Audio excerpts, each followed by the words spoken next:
जय Malhar news चॅनलच्या सर्व प्रेक्षकांना सपना चौधरीचा नमस्कार। नंदुरबार जिल्ह्यातील अतिदुर्गम भागातील बँक सेवांच्या कमतरतेवर जिल्हा प्रशासनाची तातडीची कारवाई। जिल्हाधिकारी डॉक्टर मिताली सेठी यांची माहिती। प्रत्येक घरापासून 5 किलोमीटर अंतरात बँक सुविधा देण्याचे मॅपिंग सुरू। ग्रामपंचायत इमारतीतूनही बँक शाखा सुरू करण्याचे नियोजन। नंदुरबार जिल्ह्यात 30 जूनपूर्वी 6 नवीन बँका सुरू होणार। नंदुरबार जिल्ह्यातील अतिदुर्गम भागात बँक शाखांची कमतरता असल्यामुळे शासनाच्या विविध योजनांचा लाभ नागरिकांपर्यंत पोहोचण्यास अडथळे येत असल्याबाबतच्या बातम्या प्रसारित झाल्यानंतर जिल्हा प्रशासनाने तातडीने उपाययोजनांची पावले उचललेली आहेत। जिल्हाधिकारी डॉक्टर मिताली सेठी यांनी बैठक घेऊन जिल्ह्याच्या अतिदुर्गम भागात बकेट सुविधा वाढविण्याचा महत्त्वपूर्ण निर्णय घेतला आहे। 2022च्या ICBC आणि महाराष्ट्र शासनाच्या नियोजनानुसार 15 नवीन बँका सुरू करण्याचा आराखडा तयार करण्यात आला होता। त्यापैकी आतापर्यंत 3 बँका सुरू करण्यात आल्या असून येत्या 30 जूनपूर्वी अजून 6 बँका सुरू केल्या जाणार आहेत। तसेच 2027 पर्यंत एकूण 10 बँका कार्यान्वित करण्याचे नियोजन आहे।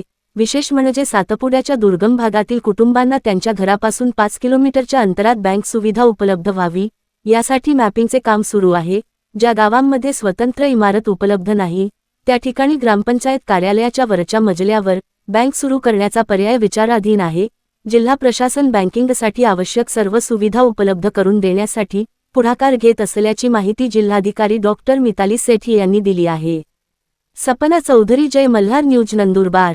2022 मध्ये SLBC आणि DFS जे आपलं डिपार्टमेंट फॉर फायनान्शियल सर्व्हिसेस आणि स्टेट लेवल बँकिंग कमिटी यांनी डिस्ट्रिक्टमध्ये जवळपास 15 बँकेला उघडण्यासाठी जागा अलॉटमेंट केली होती, म्हणजे गावचं अलॉटमेंट केलं होतं। For one reason or the other थोडा इन्फ्रास्ट्रक्चरचा अभाव होता किंवा कोऑर्डिनेशनचा अभाव होता। या सगळे बँकचं कोऑर्डिनेशन आम्ही सुरू केलंय आता आणि 3 बँक्स मागच्या वर्षी उघडण्यात आले आहेत ऑलरेडी आणि आता 6 बँक्स आहेत आमचे जे जवळपास म्हणजे जून पूर्वी 6 ते 8 बँक्स आहेत जे नवीन सुरू होतील।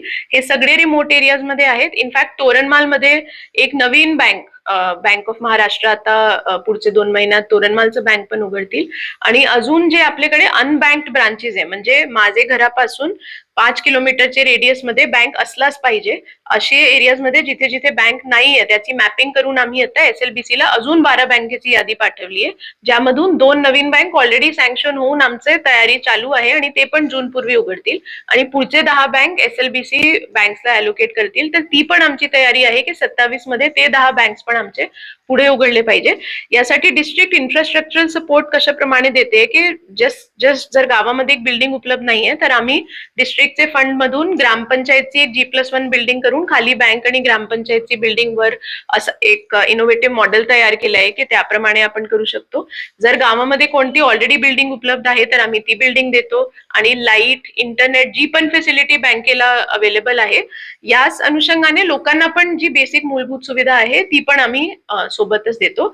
शेवटी एक अजून काम जे आपल्याला करायचंय की डिस्ट्रिक्टमध्ये 100% इंटरनेट कनेक्टिव्हिटी कशी आपल्याला केली पाहिजे तर त्याची मॅपिंग आम्ही आता केली आहे। एक 100 टावर अजून आम्ही USOF जे आपला युनिव्हर्सल सर्व्हिस ऑब्लिगेशन फंड आहे केंद्र शासनाचा त्यांना आम्ही विनंती करणार आहोत की आम्हाला हे टावर दिले की आम्ही पुढच्या वर्षी हे पण प्लॅन करू की Nandurbar district is 100% internet saturated also.